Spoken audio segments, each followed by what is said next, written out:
ഒപ്പിച്ചില്ലേ? ജെൻസി ഏകദേശം ഒപ്പിച്ചില്ലേ?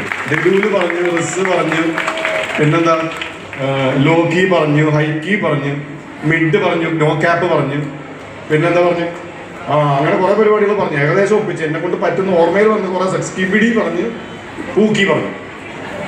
എന്നെ കൊണ്ട് പറ്റാവുന്നതൊക്കെ ഞാൻ പറഞ്ഞിട്ടുണ്ട്. ഇതിൽ കൂടെ എന്നെ കൊണ്ട് താങ്ങില്ല. അപ്പൊ ഞാൻ പറഞ്ഞു വന്നതിന് അർത്ഥം ഇത്രയേ ഉള്ളൂ. ഇവർക്കൊക്കെ മനസ്സിലായി, നമുക്കൊന്നും മനസ്സിലായി ഉണ്ടാവില്ല എന്ന് എനിക്കറിയാം. ഞാനിത് കാണാപ്പാട് പഠിച്ചതെന്ന് എനിക്കറിയാം. അപ്പൊ അതിന്റെ അർത്ഥം ഞാൻ അങ്ങോട്ട് പറഞ്ഞുതരാം. ഇത്രയേ ഉള്ളൂ. എന്നെ എന്തിനാ വിളിച്ചതെന്ന് എനിക്ക് മനസ്സിലായിട്ടില്ല. ചീഫ് ഗസ്റ്റ് ആയിട്ട് ഈ പരിപാടിക്ക് എന്തിനാ എന്നെ വിളിച്ചത് മനസ്സിലായി. കാരണം ഞാൻ ഇവരുടെ വൈബൊന്നും അല്ല, ഈ പിള്ളേരുടെ വൈബും അല്ല. കാരണം ഞാൻ നേരത്തെ പറഞ്ഞ പോലെ പ്രായം 50 അടുത്തു. കഷണ്ടി ഉണ്ട്, സ്പ്രേ അടിച്ചിട്ടാണ് വന്നത്. അപ്പോൾ ഭാര്യ പറഞ്ഞു, ഫ്രണ്ടിലിരിക്കുമ്പോൾ ബാക്കിലുള്ള പിള്ളേർ മുഴുവൻ തന്നെ കഷണ്ടി കാണും. അപ്പോൾ ഈ സ്പ്രേ അടിച്ച് പൊക്കോന്ന് പറഞ്ഞിട്ട് സ്പ്രേ അടിച്ച് വന്നതാ. ശരിക്കും അവിടെ മുടി ഇല്ല. പോയോ ആവോ? അപ്പോൾ ഈ വൈബല്ല, ഈ ഏജ് ഗ്രൂപ്പ് അല്ല. പിന്നെ എന്തിനാ എന്നെ വിളിക്കുന്നത്? ഇപ്പം നല്ല മിടുക്കന്മാർ പിള്ളേർ, ദുൽഖർ സൽമാനും നിവിൻ പോളിയും ഒക്കെ ഉള്ള സമയത്ത് ശ്രീജിത്ത് രവി അപ്പാപ്പനെ വിളിച്ചിട്ട് എന്താ കാര്യം? അപ്പോൾ കുഴപ്പമില്ല, എല്ലാവരും വിളിച്ചോളൂ. പക്ഷെ ഞാൻ വിചാരിച്ചപ്പോൾ എന്താ അറിയോ,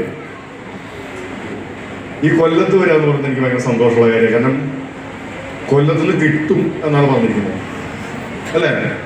കൊടുത്താൽ കൊല്ലത്ത് കിട്ടും എന്നാ പറഞ്ഞിരിക്കുന്നത്. കൊല്ലത്തുനിന്നും കിട്ടുന്ന പറയുന്നത്. എന്താ കിട്ടുമെന്ന് അറിയാൻ വേണ്ടി വന്നതല്ല. എന്താ കിട്ടുക? കൊല്ലത്ത് നിങ്ങൾ എന്താ കൊടുക്കാറ്? ഞാൻ തൃശ്ശൂരിൽ നിന്ന് വന്നത്. എനിക്ക് എന്താ തരിക? ബുദ്ധിമുട്ടിക്കുന്ന ഒരു സാധനവും തരരുത്. അത്ര മാത്രമേ എനിക്ക് പറയാനുള്ളൂ. നല്ലത് എന്തെങ്കിലും ഉണ്ടെങ്കിൽ മാത്രം തന്നാൽ മതി. അപ്പൊ എന്താ കിട്ടുക കൊല്ലത്ത് നിന്ന് അറിയാൻ വേണ്ടി വന്നതാണ്. അപ്പൊ എന്തായാലും സന്തോഷം. കാരണം കൊല്ലത്തുകാർ കുറെ സുഹൃത്തുക്കൾ എനിക്കുണ്ട്. ഇവരെല്ലാവരും വളരെ സത്യസന്ധരാണ്. മുഖത്ത് നോക്കി പച്ചയ്ക്ക് കാര്യം പറയും. നിങ്ങൾക്ക് ഇഷ്ടപ്പെട്ടാലും ഇല്ലെങ്കിലും അവർ പറയാനുള്ളത് മുഖത്ത് നോക്കി പറയും. ആ ക്യാരക്ടർ എനിക്ക് എൻ്റെ സുഹൃത്തുക്കളായ എല്ലാ കൊല്ലംകാരിലും ഇഷ്ടമാണ്. കുറച്ച് ശത്രുക്കളുണ്ട് കൊല്ലംകാർ, പക്ഷെ കുഴപ്പമില്ല. അവരും ഈ പറഞ്ഞ സ്വഭാവമുള്ള ആൾക്കാരാണ്. അതുകൊണ്ടായിരിക്കും ചില ശത്രുക്കൾ കൂടുതൽ വരുന്നത്, അല്ലേ? നല്ല കാര്യമാണ്. അപ്പോൾ അതുകൊണ്ട് തന്നെ കൊല്ലത്ത് വരാൻ